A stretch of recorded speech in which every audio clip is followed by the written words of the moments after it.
chỉ nói ta tỏ thay nữa ta tỏ có hay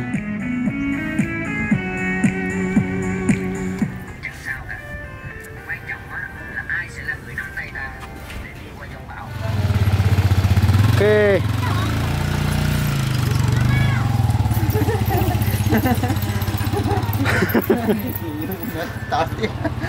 Con này thay gì cho để con đúng không?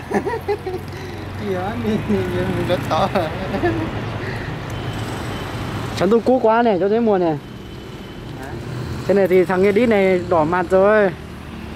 Tôi nói với tôi edit chính luôn nó. Cho kìa má. Chính đâu. Dẹp bé thế à? Ngon rồi. Có thể đó.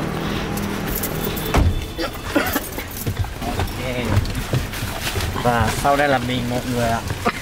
Xe này hơi bé cho nên hơi chập chân này. Đi đâu đây? Đồ các anh cho hộ em vào quảng trường với. Để luôn các giọng được. Có một dòng anh rồi. Là nhìn bên chính kia thấy anh em mình không? Hello. Vô dòng nó.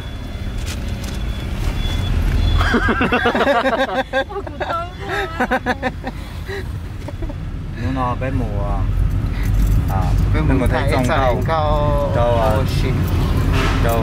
chùa đến mùa nó tụ cứ cho đến mùa cho tụ cứ thì cho nó tụ cứ thì em rồi tụ cứ chùa đến mùa nó mời tao có xóa hơi thế có xóa hơi thế và con giả hơn đó tua và đem sợ cho chùa đến mùa.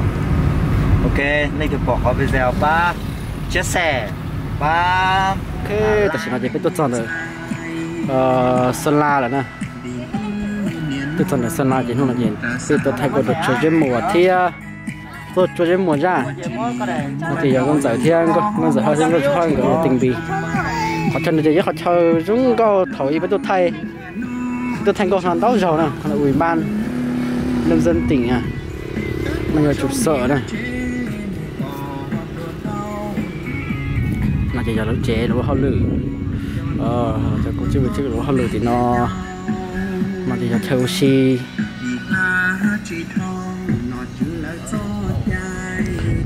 đá chập lời nữa còn nó mình đế đá còn nó mình nhớ họ theo đá thì họ theo si đá chập lời đây từ từ từ lá nó chỉ hơn cái quan của nó họ là say của nó thia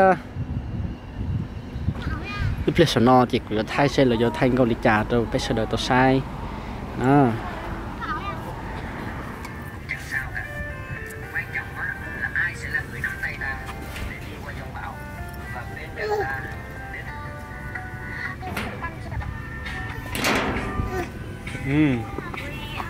Ôi thôi ơi nó lắm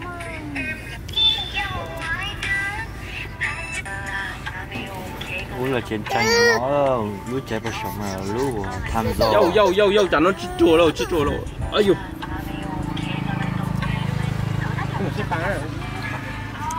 lúc chế buổi sáng lúc thọ tôi xem là ở đâu tôi đâu đó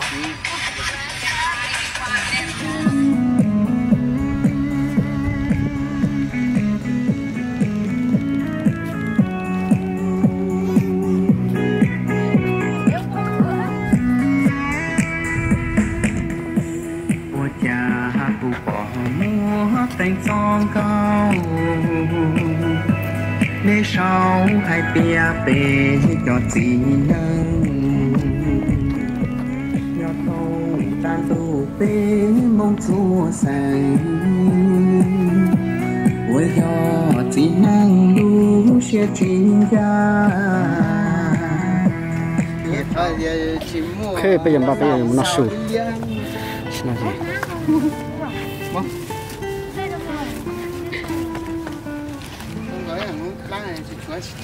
gì thực nó có nó trái nó sợ chơi sao chỉ có ba tàu gió chè cho chỗ nó tàu chuẩn cho mông cú qua hành cho chùa rồi chùa là cái có phỏng đứng ban gió chập rồi đứng qua hay nó cú tiền chờ cho tàu lên mẹ có thể u cho lịch tao sợ chế tôi cho đi tàu ba chỉ cái thứ do thì thầu tư cũng nhau về chế hùa là chuyện bên chân điện ở nào mà tôi sợ mà hùa đó tôi bây giờ cái xe ở đó này à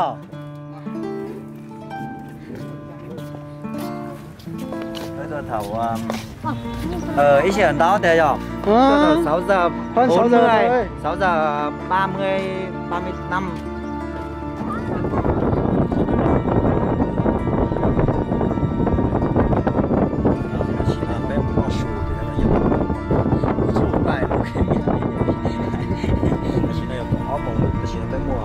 em ở một hồi khe là con ông gì em là con ông Nanh con ở tít tít ở trên mà mấy cái nhà họ giàng bên này ấy, bên đường đi Sài Khao ấy không anh không biết đâu Nanh kìa nhưng mà chỉ bây giờ là Nanh là chỗ ở trên dốc trên này đúng không dốc không chỗ dốc đầu bản cuối bản đi chỗ cái đường mà tách ra ở đường ra từ bản ra đi Sài Khao ấy ra đi ở cái gì nhỉ Cu Hao à anh trước là hay chơi với ông Vạ với cả ông gì nhỉ ông Ninh Béo cái gì đó Sạ Sạ có con gái lấy chồng chưa con gái lấy rồi lấy ông gì ở sáng tên là gì nhỉ tên là Xua hay tên là Rua gì đấy đúng không tên là Sia Sia Sia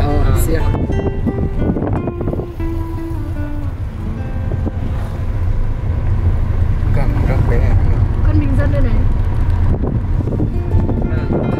đây luôn đi nhỉ hay đứa kia đâu đường đấy luôn đi cho nó gần kia xa thì còn phải quay lại nữa cơ đi vào hồ ta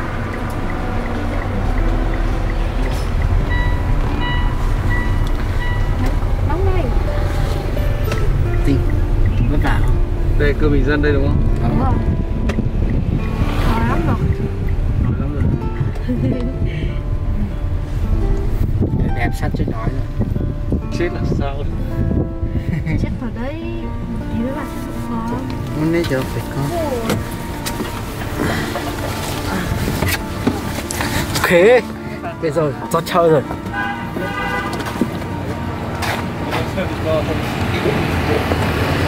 xếp về bùa cho cá à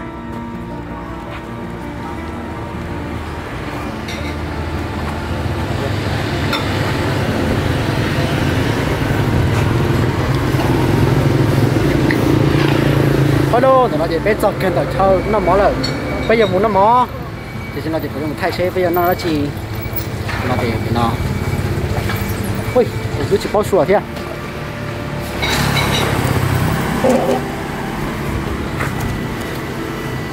một mỏ thia một rau thia chưa còn có con trò trò nó sắp la thì nó dần đi mất đũa rồi đi mất trời rồi bây giờ nó mỏ này tụi nó chỉ bột phế ta mua chỉ no của nè kho ảnh ta mà no cho nên có đua cho nên có phế mà bỏ phế thì chết la rồi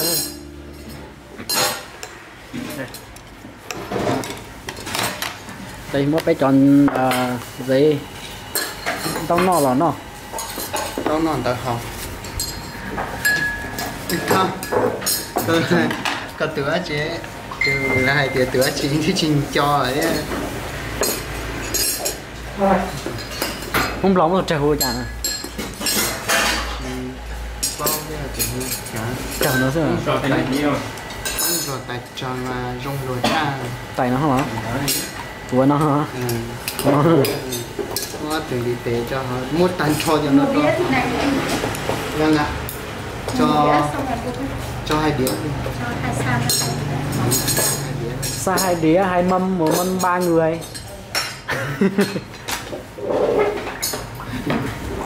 bệt trào lên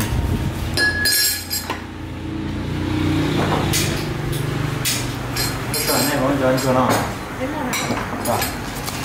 dưới nhá dưới nhá chúng rồi được cái gì đâu mà dưới cá chín rồi dưới bếp kia bếp kia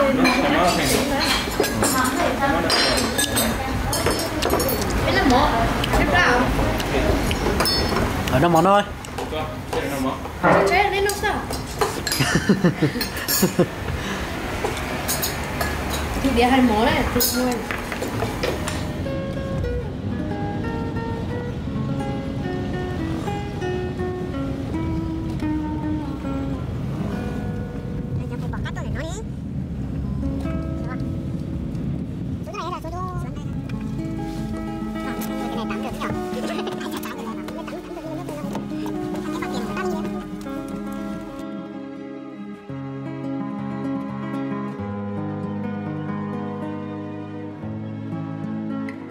Tắm kìa. Ôi, có rán to kìa chú ơi. Ở trong rồi. Ôi giời ơi. Thế nào nó ra ở đâu nhỉ? Sao nó đều ở đây nhỉ? Ra tắm nắng. Có vừa lướt lên rồi. Chỗ lộp ta bé hài cứ phức bơi. Nó có nhóc một tí hay. Nhưng mà đi hài thì mà ứ sủi. Chứ không được tao có thế hả? Đăng lên nha. Dám này là dám vào trong nước, nó sợ gì nữa. Không, con này như hổ ngựa hay sao mà.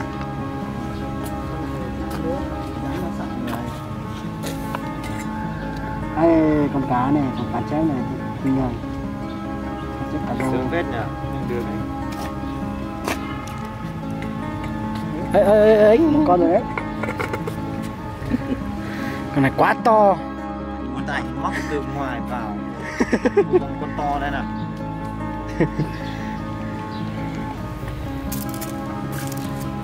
Câu trường thì thế chứ. Là sao nó nuốt đấy.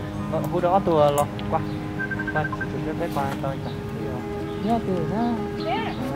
Em nói tôi chỉ có này luôn. Chẳng cái tao đâu. Nó đang tán gái bên này. Bên bên nhà con đảo nó. Nhau bên nhau nó bàn chè đó. Bên lò con đảo lúc bàn chè nó đấy, có nét lò con đảo nó mà. Con chia, cho nên một con chia. Nó về để lút chuột tủ chín nành rồi. Chính mình cứ chuột tụ con nhá. Cho nó chỉ phải tư thay tiếp kia là nó. Chế đó. Bây giờ ba là một chế ta chỉ nó. Em đâu chế té mà chỗ nào. Tết cho này chính mình chuột sẽ đút chuột sẵn. Nó chỉ cũng ba thia. Rau mông vang xe trên cha. Rau mông vừa mà xe. Kỳ từ. Hay. Hey. Ngạo lúc nát không cầm được. Không. Hai ba lô. Hai ba thôi thì đến thế luôn. Kho của lúc mặn cái. Nếu mà chú ăn gì nữa? Nó cái sùng nó không nào. Nó chỉ phải một chế là nó. Thấu có thể lấy keo. Ô, lên từ lúc bà ta, nó có tí lo đó.